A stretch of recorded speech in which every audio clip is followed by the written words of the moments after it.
Hi, and welcome to Human Tech, a podcast about the intersection between humans and technology. I am with Dr. Susan Weinschenk. Hello. Hello. My name is Guthrie, and we're talking about reading today. And before we get started, I just want to run over some housekeeping. We are both from the Team W, and if you like the podcast at all, you should subscribe. You should tell your friends about it. You should give us ratings. And if you have any questions, you can visit our website, the Team W. It's THE and then TEAMW.com. Okay, so with that out of the way, we're going to be talking a lot about reading today. I figure I will hand the reins over a little bit to Susan because she actually is the reading expert. She's the one who's done all the research. Well, I haven't done all the research. Speaking of reading, I've done reading about the research. That's very funny. Well, I didn't mean to be funny. I mean, I really, that's true. It's a horrible pun. It is? Mm-hmm. Oh, sorry. Well, I especially wanted to talk about reading online because, there's an interesting question about, there's what do we know about reading and what's the research on reading? But then there's the question of, is reading online different than reading on paper? And the other very interesting question, which is like the fact that people are reading online instead of reading books, is that like the end of civilization as we know it? Sure. I'm going to go with no, but surprise me. Are you sure? That's true. Well, so well, I have a question for you. Uh-huh. Do you have any questions about reading? Questions about reading? Yeah. What is it? What is reading? Reading is weird. Why is reading weird? I don't know. Do you read? It's a strange thing that you look at things and then there's voices. Yeah, I mean, you hear voices, Guthrie, really? Have you seen anyone around about that? No, I do. That's how I read. You mean when you read, what do you mean you hear voices? It's narrated for the most part. Really? Uh-huh. Do you see images? No. Okay, you're weird. Really? I didn't know that about you. Yeah, if I'm reading a book, it's like I'm listening to an audio on tape version. Oh, well, we're going to have to talk about that. I don't think that's what most people experience. Well, we've done this before. We have? Where I don't. Because of you lack some imagery. We've talked about that before. No, I do things strangely. So that's true. All right, but anyway, you started actually reading at you didn't read at a young age, but your reading went from 0 to 1,000 really fast, as I recall. Yeah, weren't you reading Tolkien in first grade or something? It was a little after that. I was a good reader when I was younger. So there's what's interesting, I think, to start when we talk about reading is to talk about, like you said, what is it and what's happening, and it's weird, and it really is weird. I mean, you have these little marks on the paper, and somehow that turns into stuff in your head, and we know that reading is not. You're not born being able to read, like you're born being able to with the capability to talk. But you're not born with the capability to read. So reading is definitely a learned behavior. And we know that in order to read, the brain steals other parts of the brain, uses resources from the visual part of your brain, or for you, from the auditory part of the brain, in order to read and in order to learn how to read. And we also know that when you are a fluent reader, so there's there's your brain does one thing when it's just recognizing letter patterns and turning that into words. But when you become a fluent reader, when that becomes very easy and automatic, where you're not concentrating on the actual reading event, and that's called being a fluent reader, then things really change. So what happens when people are fluent readers is as they are reading, they are simultaneously thinking about what they're reading, connecting it to what they know or don't know or think or their opinion, or, there's all kinds of stuff going on, and it's going on while you're reading. Probably one of the few examples of true multitasking, not just task switching. And I find that kind of interesting. Yeah. But back to this question about, is online reading different? It is if we're talking about reading a physical book versus reading a book on like a Kindle, what's going on in your brain is very similar in those two events, with a few differences that I'll talk about in a second. But if you're talking about like reading a book, whether on paper or on Kindle, versus like looking at an article online or reading the news online, then that's actually a pretty different experience in the brain, mainly because you're doing a lot of skimming and scanning. Yeah. Rather than, reading like 20 pages without a break. Right. Yeah. So the idea from the reading researchers is possibly that will start to change our brains. That as people, if you're a kid right now, and a lot of, for instance, in a lot of classrooms, they're doing away with textbooks entirely. Like they just don't have them. Right. And you just look information up online when you need to look something up. Makes sense. So that it's possible that children, when they become fluent readers, I think we'll still have the experience, whether on Kindle or on physical books, of parents sitting down with their kids and, reading the stories to them and showing them the pictures, right? I don't know that that's going to change, but if we're talking about when someone starts to read on their own, the fact that we're going to start to have a generation of children who their primary early reading experiences are the skimming and scanning variety, not the sitting down and reading a whole book variety, it is very possible that will literally change the human brain. Good. Good? What do you mean good?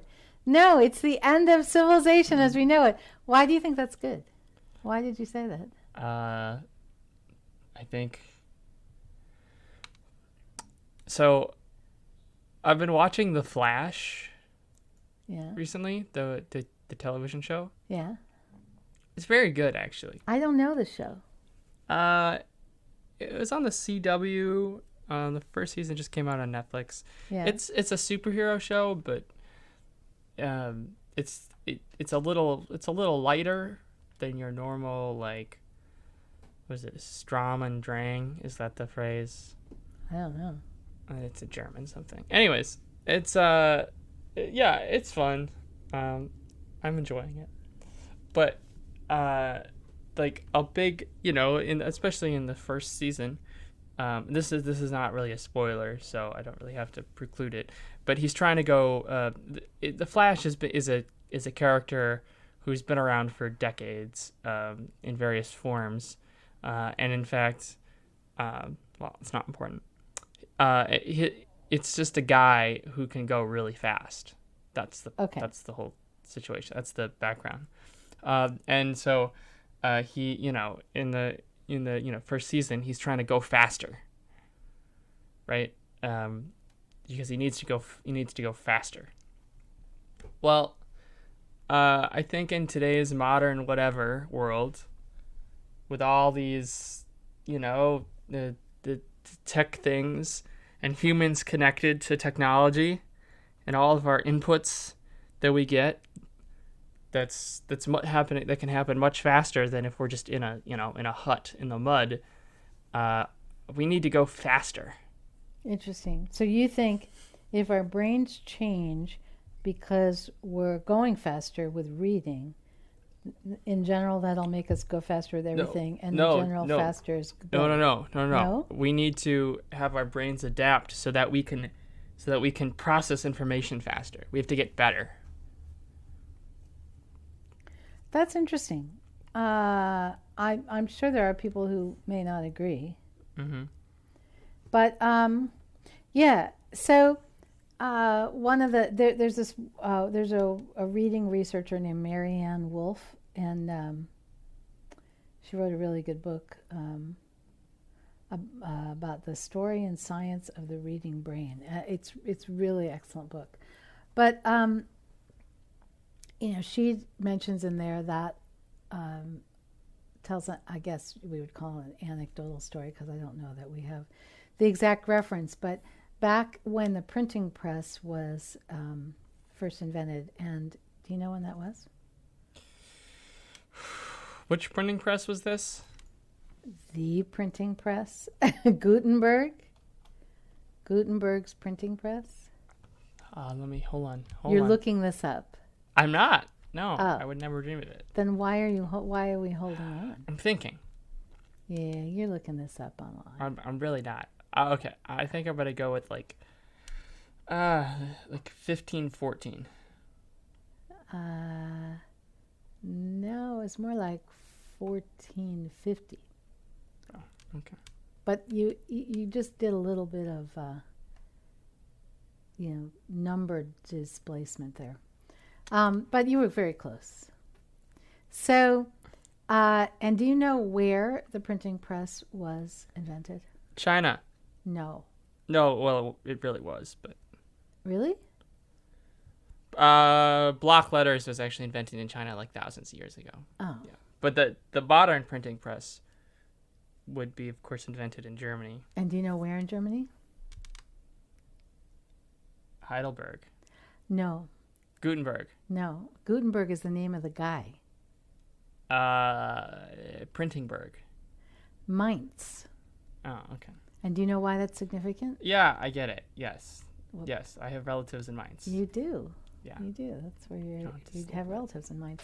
I was actually outside of the Gutenberg Museum where the printing press was invented, but I wasn't inside because it was a holiday and it was closed. But I was outside. Anyway, back then, when Gutenberg invented the printing press, people said that it was the end of civilization as we know it, because they believed that if people learned to read, that would, be a horrible thing. And they were right.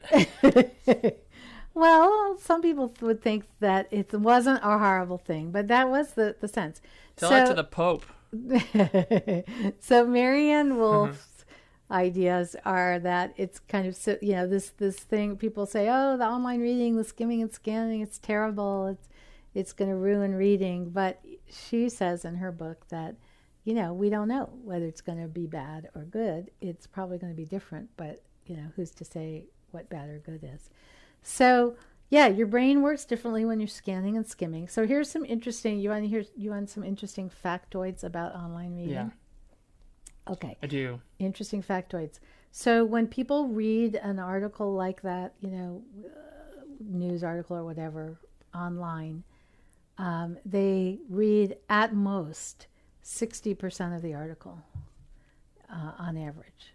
Not even always that much. But if they're interested in it and they're, so they'll skim the headline and then they may not read it at all. But if they do start reading, the most they tend to read is 60%. People do not get to the end. So that's one factoid. Here's another one. They are more likely to share, to tweet about it or Instagram about it or whatever they're going to do about it. Mm-hmm. They're more likely to do sharing on social media either 25% of the way through or at the end. Yeah. But since we know that most people don't get to the end, that means that most people who are sharing only read about a quarter of the article when they're sharing it. Sure. Which I find kind of interesting because, they may even just stop. They may share it and then they stop. So we do a lot of work with marketing folks, and they find this all very interesting. Yeah, they do. I just as a general note, I'm just not a good marketer. I don't do a lot of marketing. I don't particularly have a nose for it. Yeah. So So you don't care? No, I care. It's interesting. Some people are really, really fascinated. Well, all right. I'll tell you what. I mean, why I was things. interested because I write a lot of blog posts, right? Mm-hmm.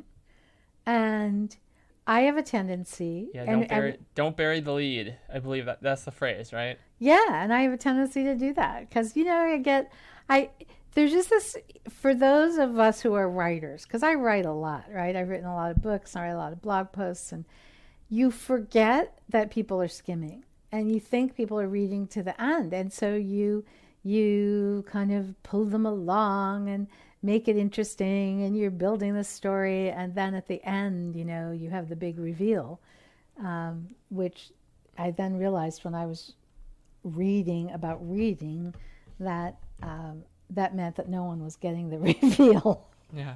But I probably have not retrained myself yet. I bet I'm still doing it. So I'm gonna have to really work on that because it doesn't work. Okay, let's see. What else do we know about reading? So let's talk. Here's something about reading that I know you're interested in, and that's fonts and typography. Right. You are kind of like a font and typography nerd. I like right? typography. So back when Gutenberg first... I was going to get a Helvetica tattoo. You were? Seriously? No, well, I was thinking about it. Does that mean a tattoo in Helvetica or a tattoo about Helvetica? Or just the word Helvetica? It just says Helvetica, but in Helvetica. Okay. See, you really do like fonts. Other people have this tattoo. So, there used to be, when the printing press first came out, yeah, there was a lot of fighting and arguing about fonts. Huge, huge fighting. People died in duels over fonts. Really? Yeah, I'm not really surprised. Some fonts, were supposed to be sacred, and just all kinds of stuff. So, and then Roman Catholic Church. Then for many years later, when I remember when the rule of thumb was if you were writing the body of the text, you were supposed to use a serif font, and if you were writing a headline, you were supposed to use a sans serif. That was like the golden rule. I think some people still go with that. And then there was the time period where the serif fonts were really hard to read on screens because the screens were so lousy. Right. So that's another reason why people. And now everyone switched to sans serif because it looks cleaner. If anyone wants, there's a documentary called Helvetica. You should just go watch it. It's good. It is good. We don't spend a lot of time thinking about modern typeface, but if you go look and just walk around, and you can look at every single store and car and major brand and the text in programs, and it's all just based on the same version of basically the Swedish typeface that again eventually became Helvetica. And it's so for whatever reason it's clean, it looks modern. Some consider it the perfect typeface. Some say that's really stupid, and then people can fight about, artists will bicker over, hours over that. But there does appear to be, I don't know, we as at least a Western society have settled on this as the default typeface. This one specific type, and then everything else, right? If you're trying to be edgy or interesting, then you deviate from that.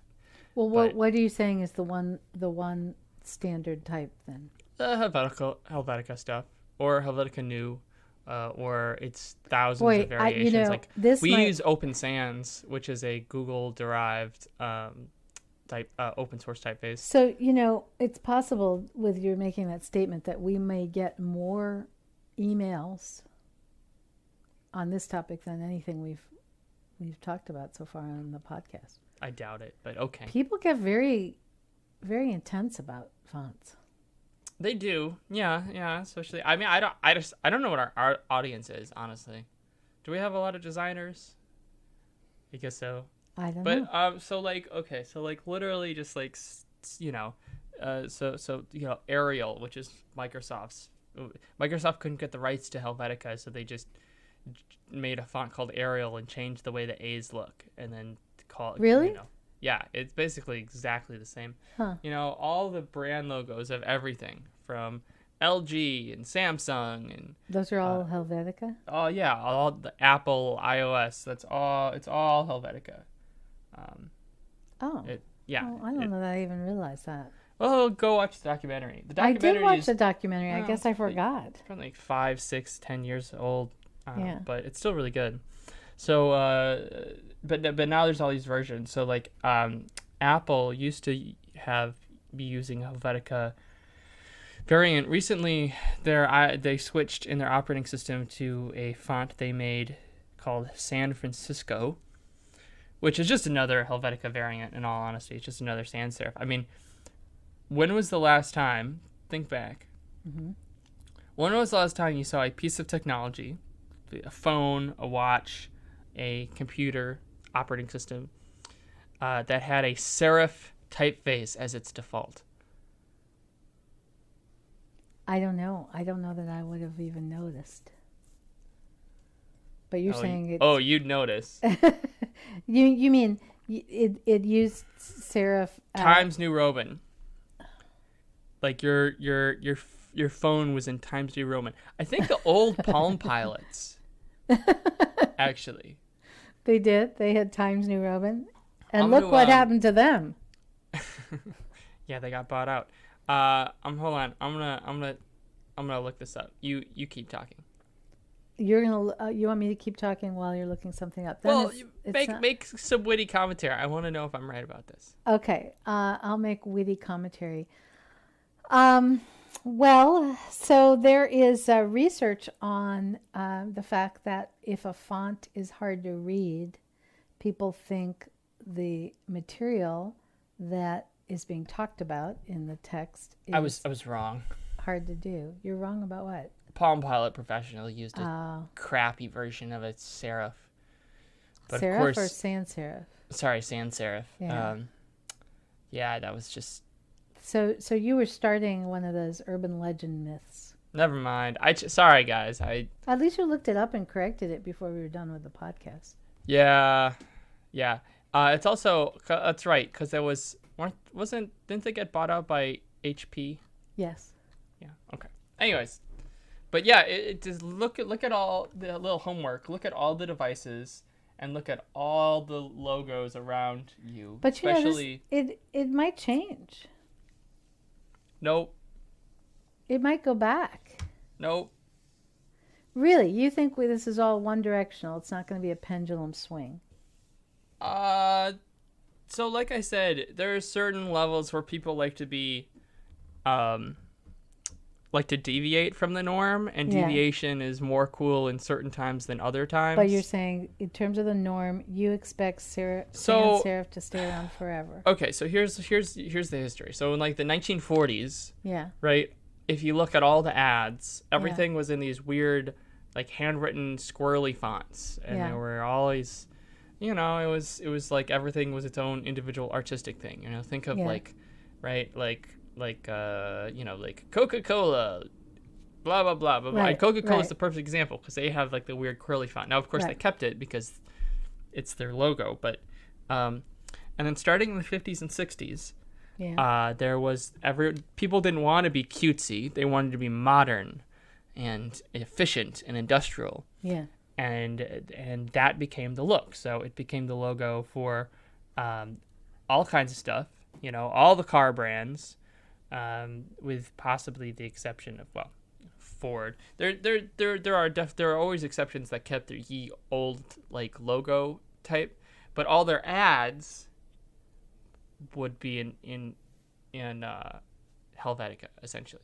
So it's so it swung that way for a while until basically everything was in Helvetica all the time, and then in the 80s people were like, oh yeah, being corporate is lame, like we need to be like edgy, and so there'd be some weird fonts.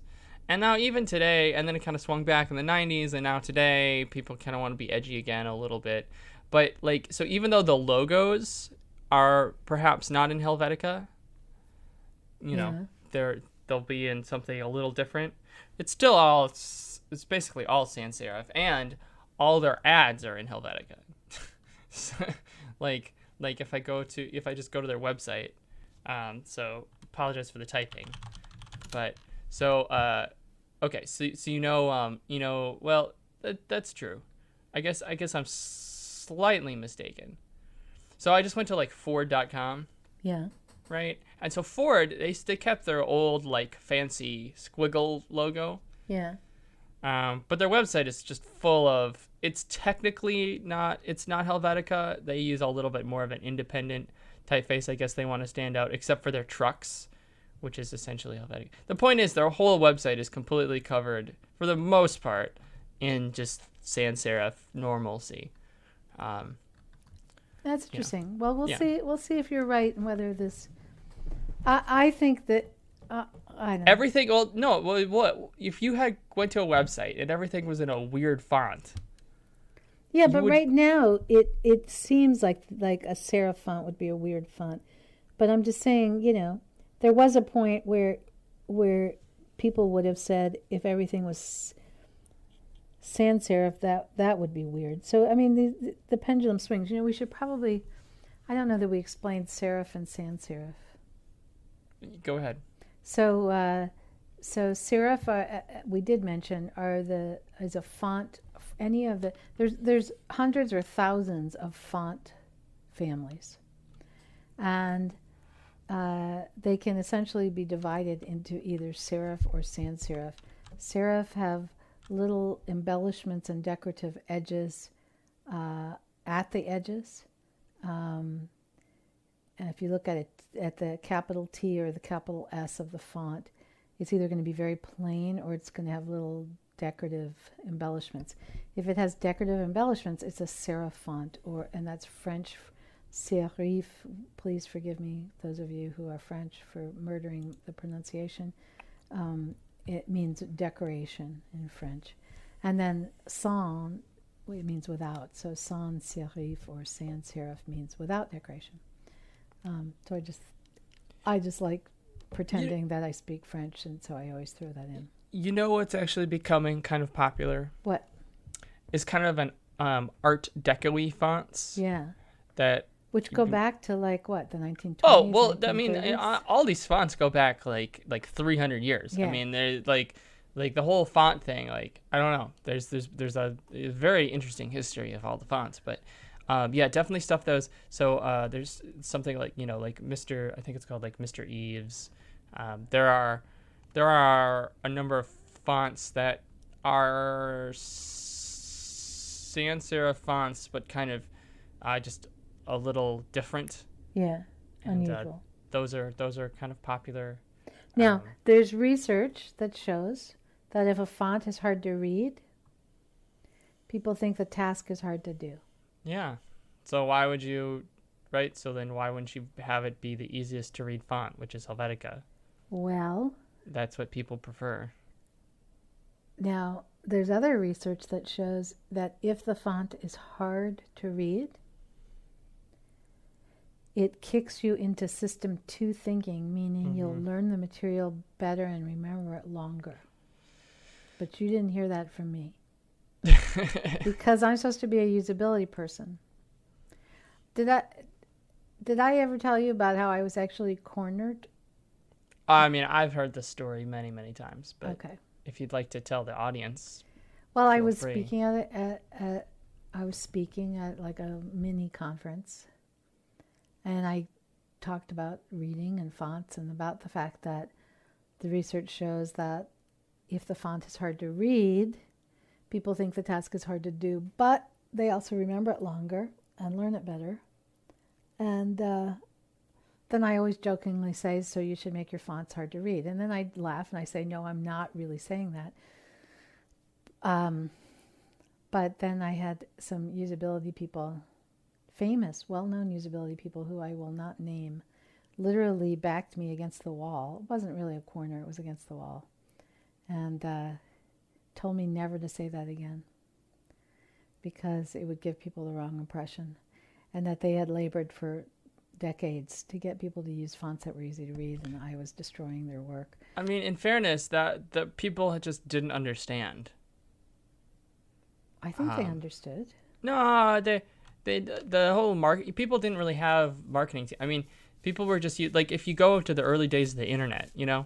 people would just use wild, quirky, just yes. nutso You're saying fonts. people don't understand about fonts. No. I was saying people didn't understand that what looks good for a website back then. They had no, and so right, like people just would use like Comic Sans on everything, and like 1,000 people listening right now just shuddered.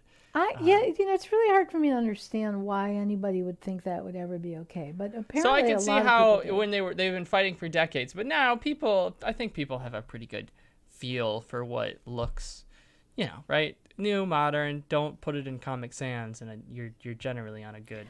I good still trajectory. see websites with Comic Sans. So little sports knowledge here. Yeah. So LeBron James used to play for Cleveland, and then a couple years ago there was the decision 1.0. I guess Durant going to Golden State would be the decision 2.0, but he made a big public statement. He said, I'm taking my talents to South Beach, and he went to Miami. And the owner, do you know Dan Gilbert? The author? No. The psychologist? The billionaire. No. He owns Quicken Loans. Okay. He's a very interesting guy. He's basically bought all of Detroit, like all of downtown Detroit. Like all the property? Yeah, he basically purchased like a giant island down there and is like rehabbing it. Okay. So back when it was like for pennies, he put, he bought a bunch of it up.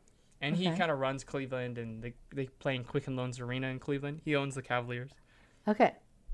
So he, so LeBron James left, and he wrote a public letter that was pretty scathing, in all honesty, about, how, like, they'll, I think he said that, we'll win a title before you do, blah, blah, blah. It was stupid and kind of petty for a billionaire to be concerned with such things. Yeah. But it was also written in Comic Sans. Oh, really? And people were just like, wait, why is this billionaire writing letters in Comic Sans? And why was he? No one knows. I think he just likes Comic Sans, which should make you worried.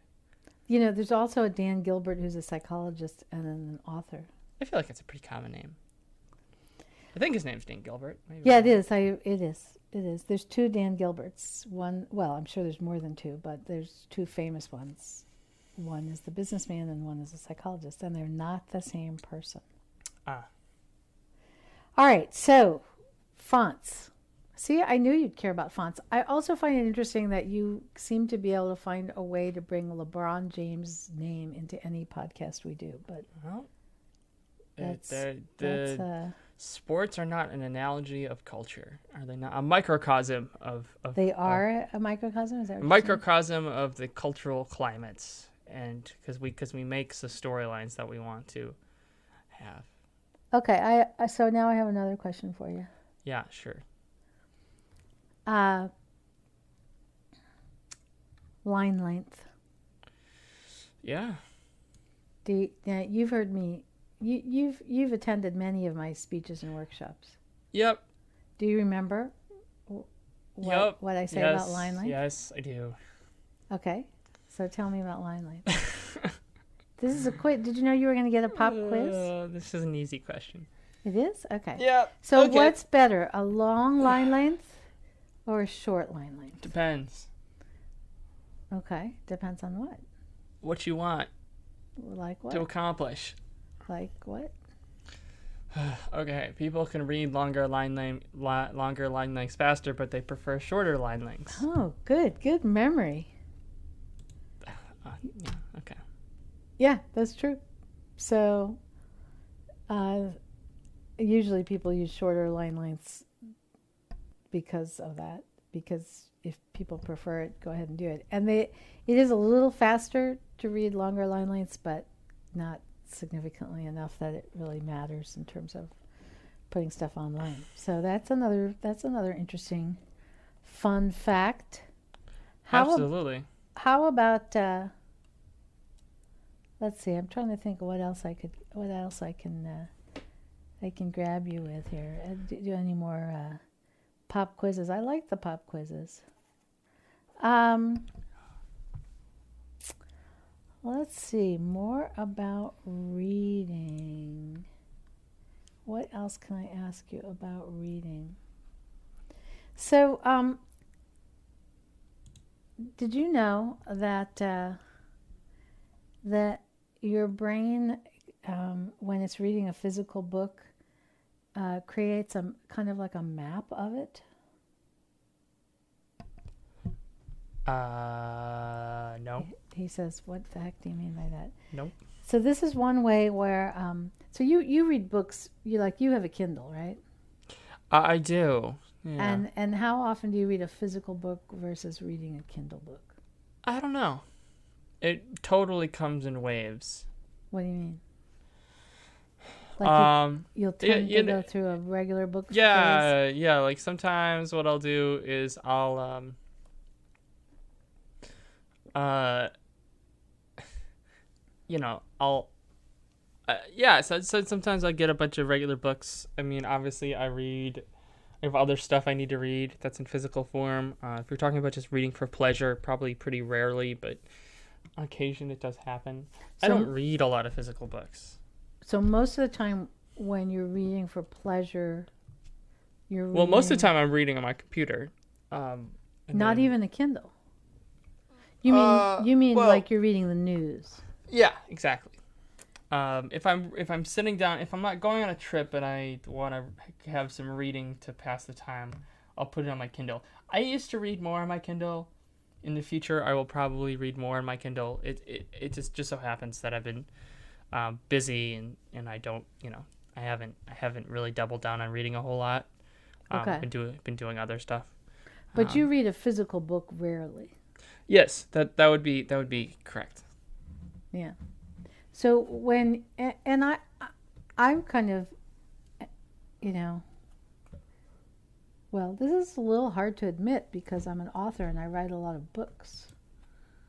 And I'm hoping everybody buys my physical book. I mean, they can buy the Kindle, but some of my books have a lot of color in them. So I wanted to actually buy the book. But I have to say that I read most of my books these days on a Kindle.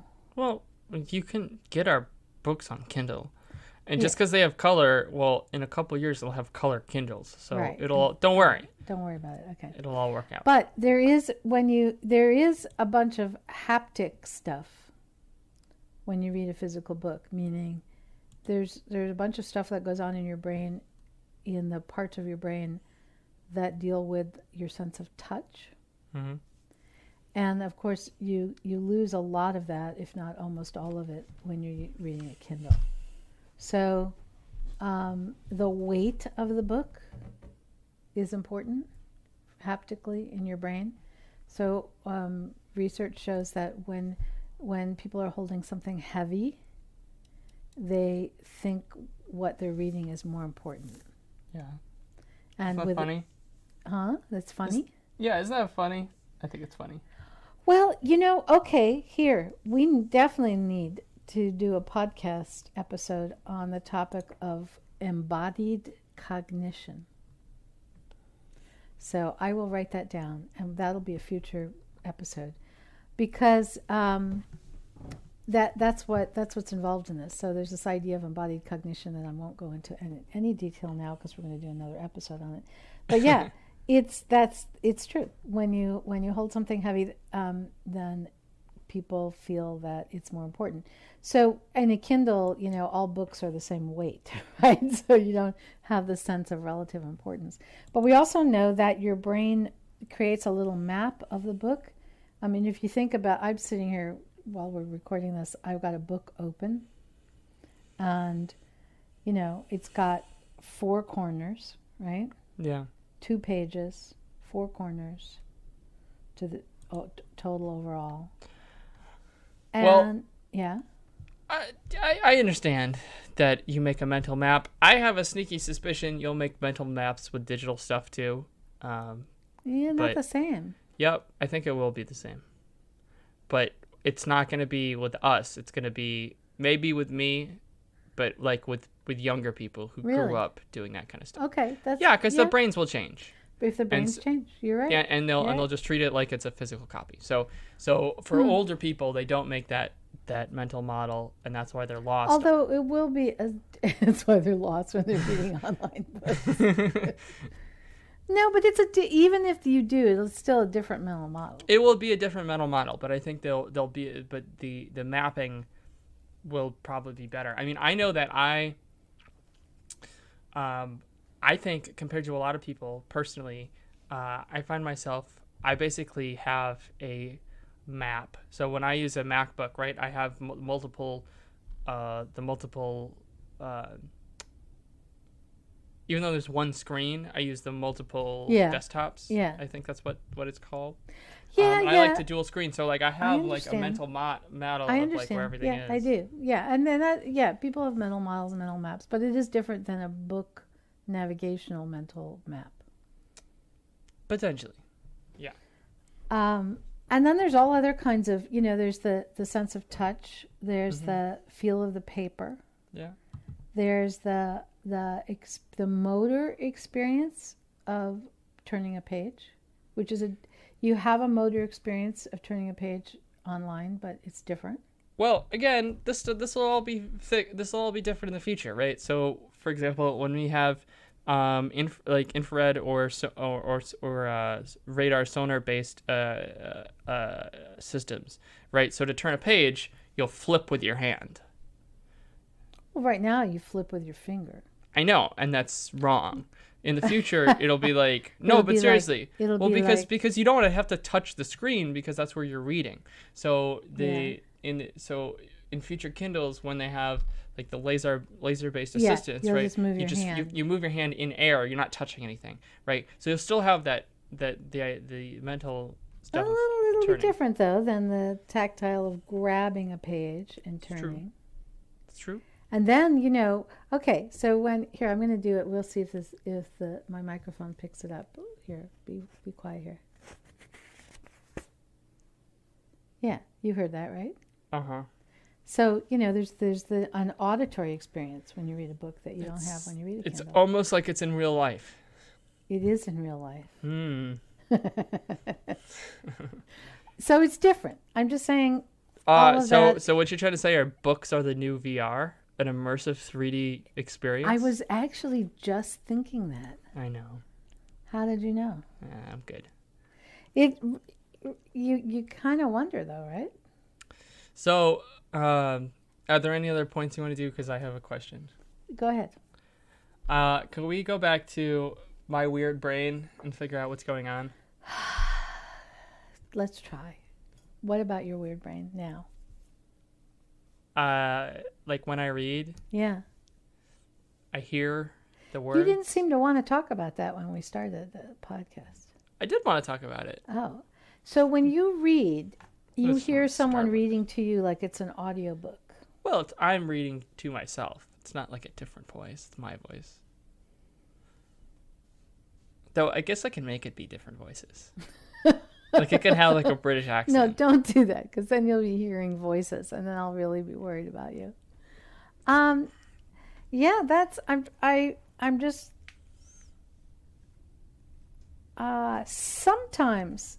Sometimes I think I hear voices, especially if it's dialogue. But you're saying not just dialogue, just reading Anything. a Yeah, paragraph. and most of the time I think I don't even think about it, but like I can. But if I'm reading like a narrative story, I definitely switch into that because it's more fun. It's like someone. It's almost. Think of it this way.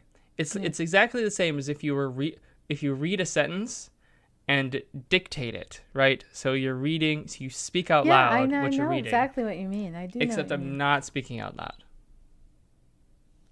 So when you read, do you? So if it's a narrative, it's a story. Let's say you're reading Or Tolkien, anything. Lord of the Rings. Uh-huh. So I asked you this before. I want you to say more. Do you see images? Do you see the picture? Do you see the world? Do you see the hobbits, or do you see the Oh, yeah. mountain, or? Yeah, sure. Oh, okay.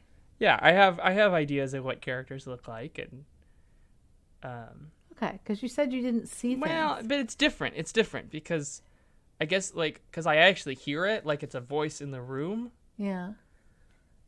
Seeing it, the way I see it is more like a daydream kind of thing. Yeah. Yeah, it's not like I'm actually Yeah. seeing it. No, but so you hear a voice in the room. Well, no, but it's You just said you heard a voice. In well, the room. it's not obviously hearing, but it's as if I would. You know how you talk, you're not really hearing yourself, but it's like in your. See, so the voice that you're hearing, who does it sound like? Well, whoever I want, but normally it's myself. But I can switch into like a more dramatic voice, but the same way that I could like talk in like a more dramatic voice, like if I was pretending it's just me.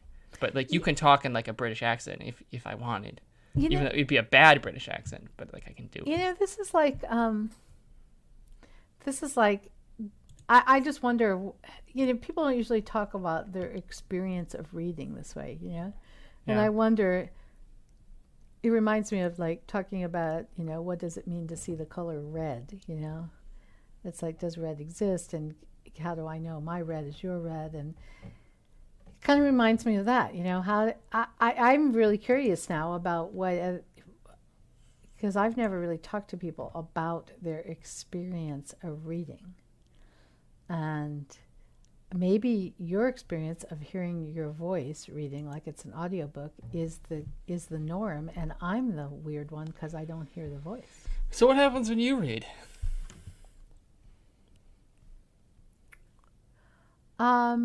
It's more like a dream. It's definitely a Yeah, that makes way more sense than what I do. I mean, I have a visual experience. It's like a movie playing through my head, although it's a little bit, it's not as exact and realistic as a movie would. No, okay, but let's not talk about fiction. So here's a Okay, sentence, right? all right. I'm looking at a sentence online. All right. In 1995, the Dallas Cowboys became the first team to beat the same team, the Green Bay Packers, 3 straight years in the regular season and playoffs. Yeah. So if you were to read that, what would happen? Because that's not there's no like, Grand Mountain or anything. No, but there's still, I would see them playing. You'd see them playing. Oh, Yeah, and if it's purely factual, you have books around you. It's read something and tell me what happens. like what?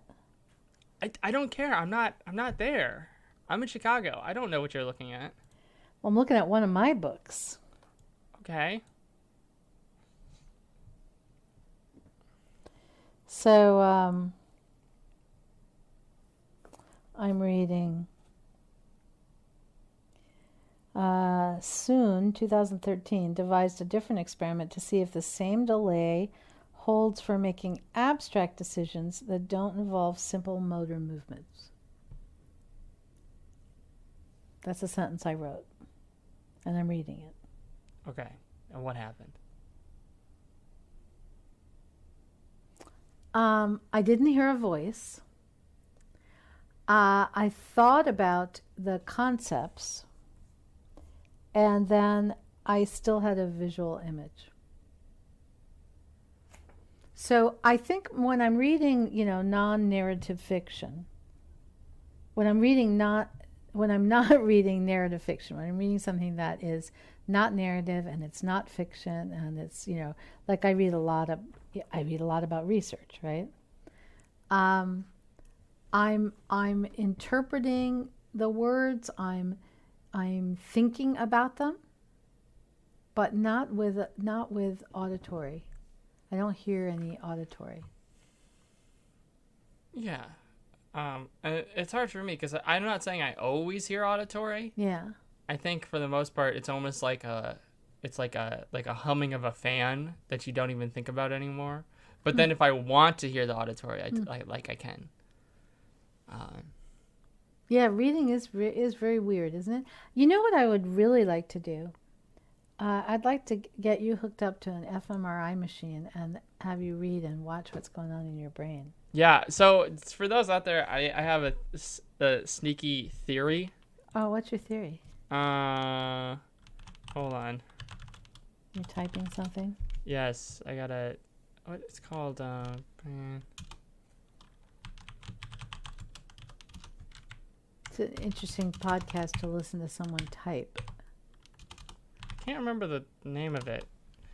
There's a part of the brain that does auditory stuff. I think it's called like the Wireman or the Wire or something. Wernicke's area? Is that what you're talking about? How do you spell that? Wernicke.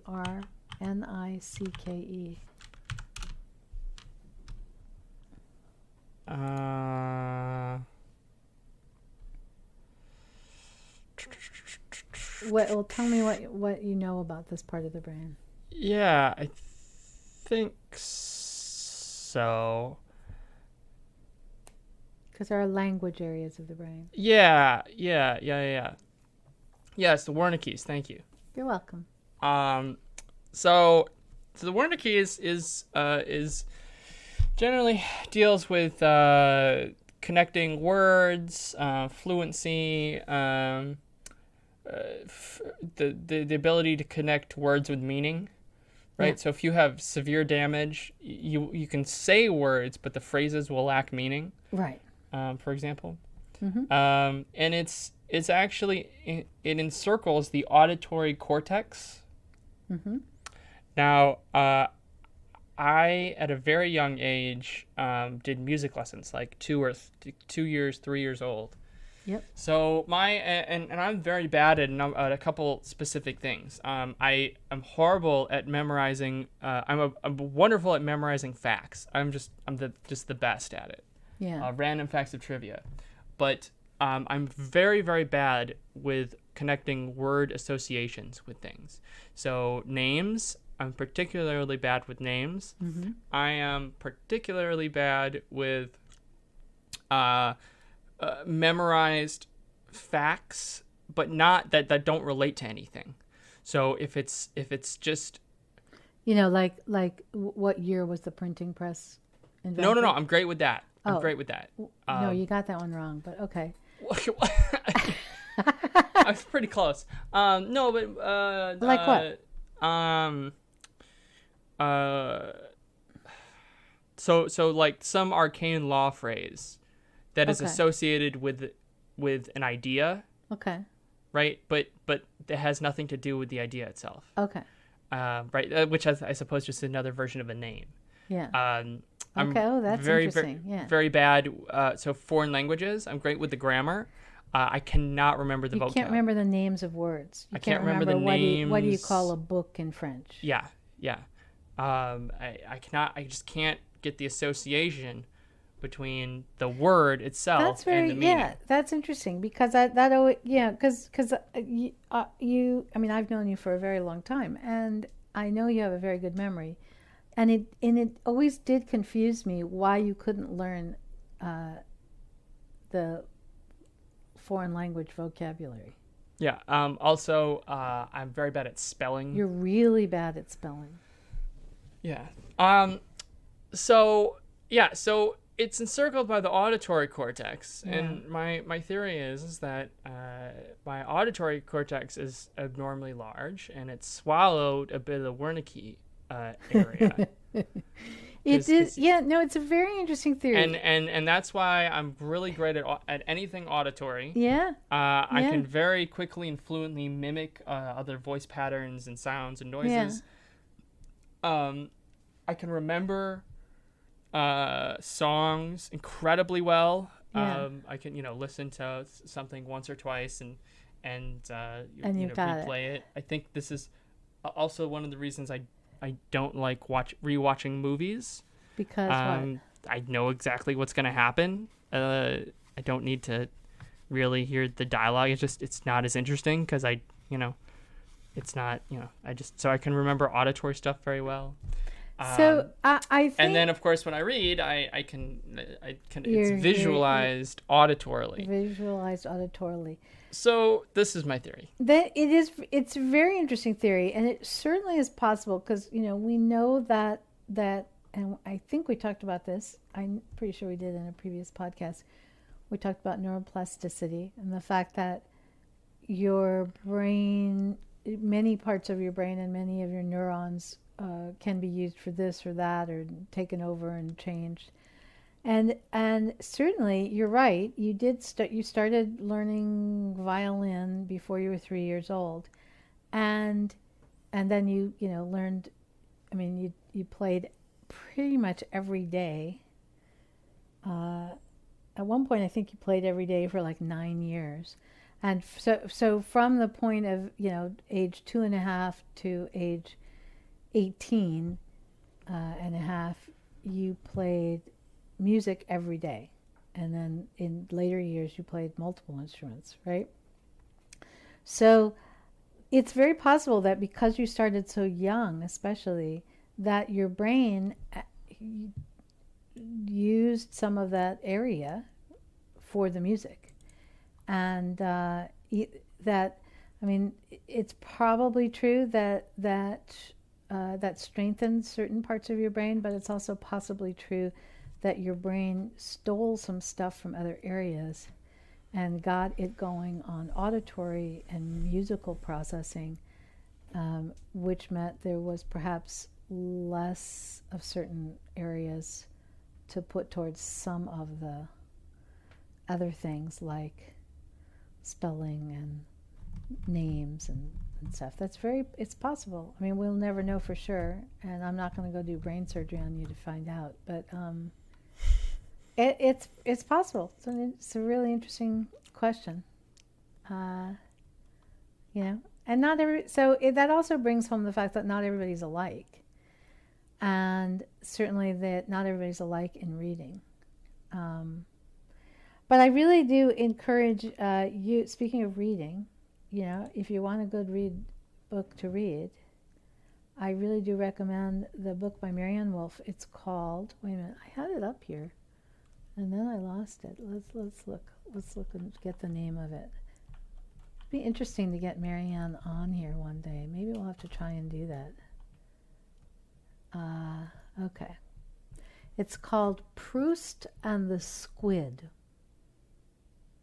Is that a weird name for a book? Yep. The Story and Science of the Reading Brain. Proust and the Squid. Really good book. So I highly recommend that. All right. Do you have, before we wrap it up here, do you have any other reading questions? No, I think I'm good. You done? Okay. What are you currently reading? Any books?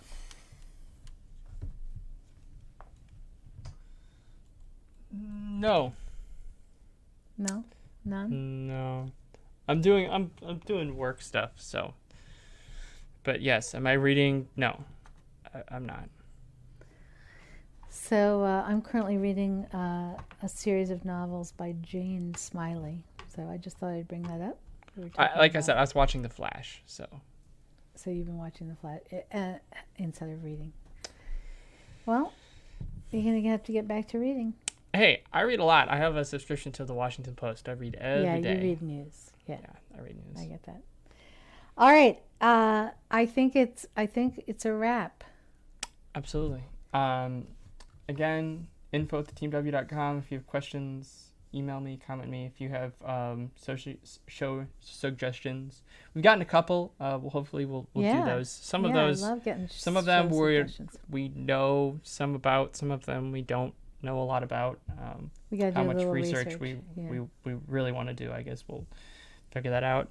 And then share the podcast. We just want to grow and keep growing. Anything else? I think that's it. All right. Thank you so much, everyone. I hope you had a great 4th of July and a safe weekend. Happy America Day. And we will talk to everyone shortly. Bye. Bye.